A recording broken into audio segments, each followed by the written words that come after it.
Okay, work ethic. We gotta work hard. We gotta push ourselves. So we're gonna read these two. I forgot about them, whatever. This will be a quicker one, but the little brochure. Update your email address to receive your rate notification. Starting November 2023, future rate notifications will be sent to you by email, giving you access to this important information sooner.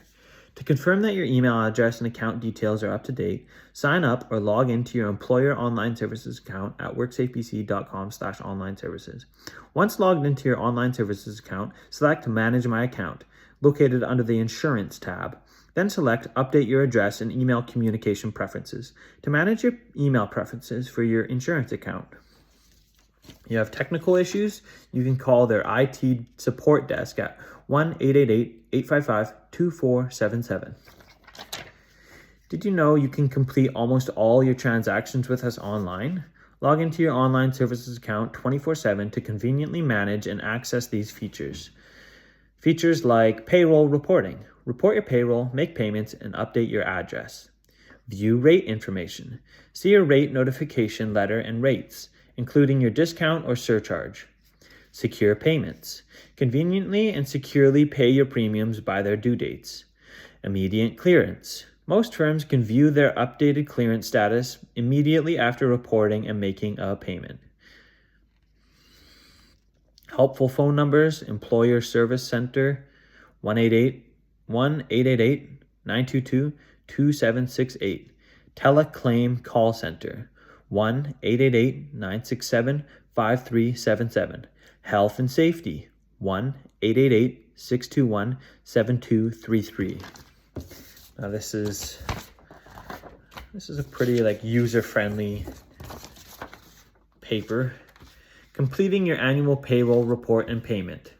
What you'll need to complete your report. Your payroll records for the previous reporting year, including payments to any shareholders. A record of your payments to contractors and subcontractors who do not have their own workers' compensation coverage.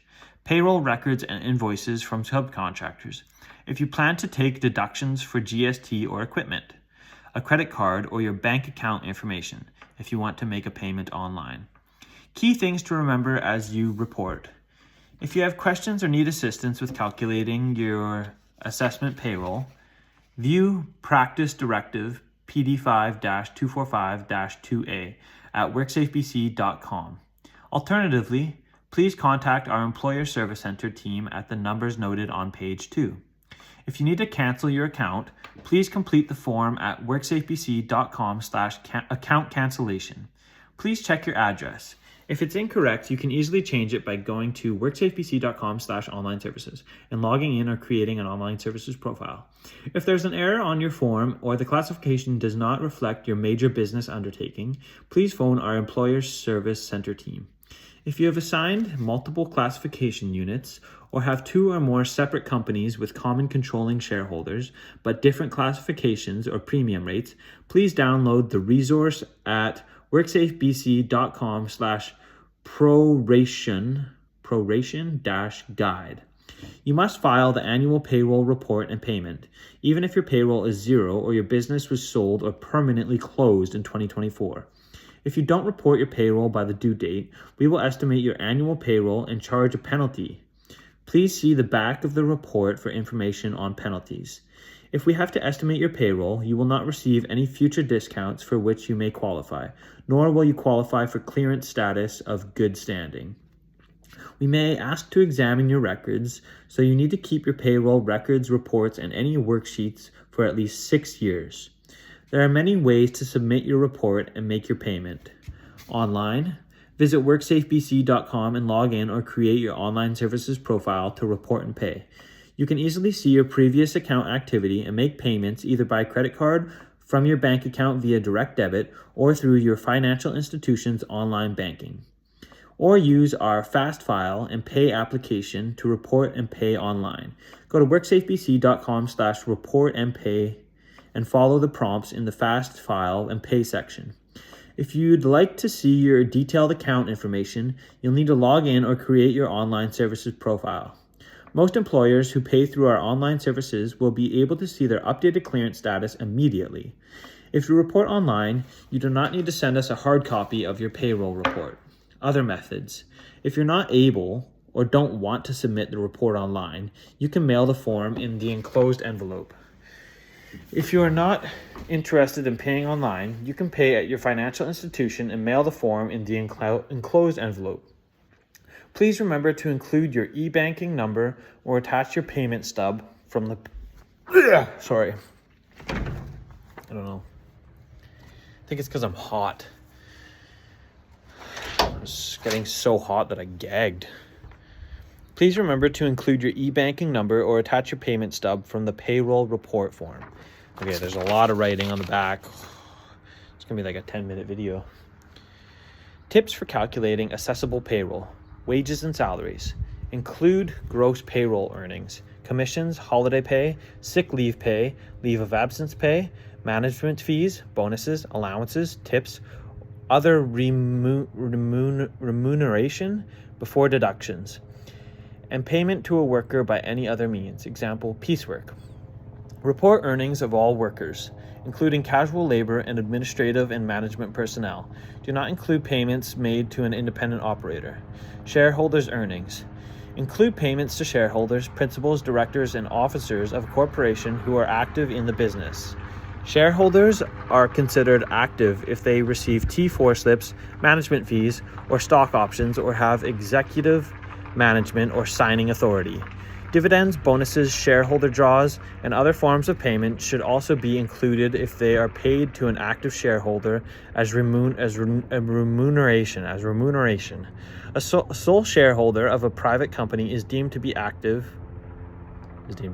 Special situations. For proprietorships, include the total amount paid to all workers. Report a spouse's gross earnings only if the spouse is active in the business and has applied for and been granted voluntary spousal coverage. Do not include wages paid to the proprietor. Visit WorkSafeBC.com/POP to learn about personal optional protection for proprietors. For partnerships, include the total amount paid to all workers. Do not include wages paid to the partners. Visit WorkSafeBC.com/POP to learn about personal occupation protection for partners. If you assign an employee to work in another jurisdiction, where you are required to register and that is a party to the interjurisdictional agreement, report only the worker's BC earnings. If you are an employer from outside BC and you are required to register with us, report only the earnings of workers while they're employed in BC. For commercial fishing, refer to the detailed information at WorkSafeBC.com/coverage-fishing. If you have more than one classification unit, refer to WorkSafeBC.com/proration-guide. For further information, include how to report shareholder loans.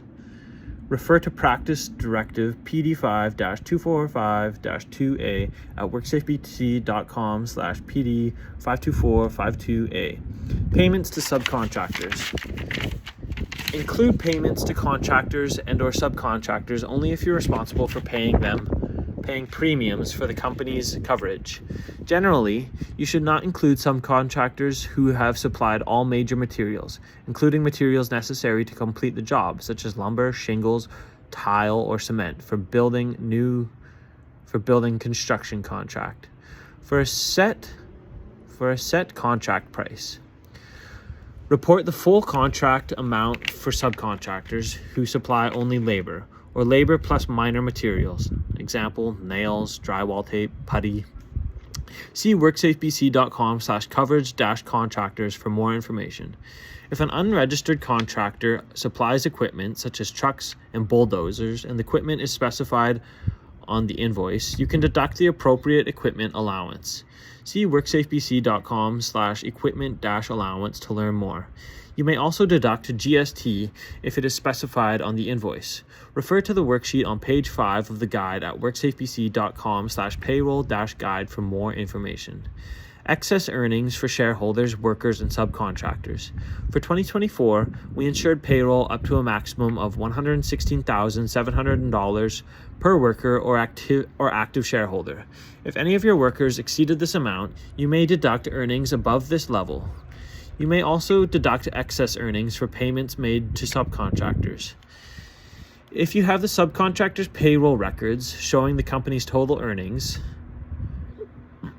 you may deduct earnings above this level. You may also deduct excess earnings for payments made to subcontractors if you have the subcontractor's payroll records showing the company's total earnings. If you're filing a report for a different year, check the maximum assessable payroll on your form for that year. If you participate in the Alternative Assessment Procedure for Interjurisdictional Trucking and Transport, AAP, please report all earnings for workers who live in BC. If you have workers who live in another province, please report those earnings to the Workers' Compensation Authority in the jurisdiction where the worker lives. For more information on the AAP, please refer to WorkSafeBC.com/coverage-trucking and the AAP application at WorkSafeBC.com/form-18E3. Did you know? You can complete almost all your transactions with us online, such as reporting your payroll and paying your premiums. Go to WorkSafeBC.com/online report and pay to learn how to access these benefits. If you have any questions at any time, our Employer Service Center team is here to help. Toll free 1-888-922-2768. That's for all of Canada. Their hours of operation are Monday to Friday, 8:30 a.m. to 4:30 p.m. Alrighty.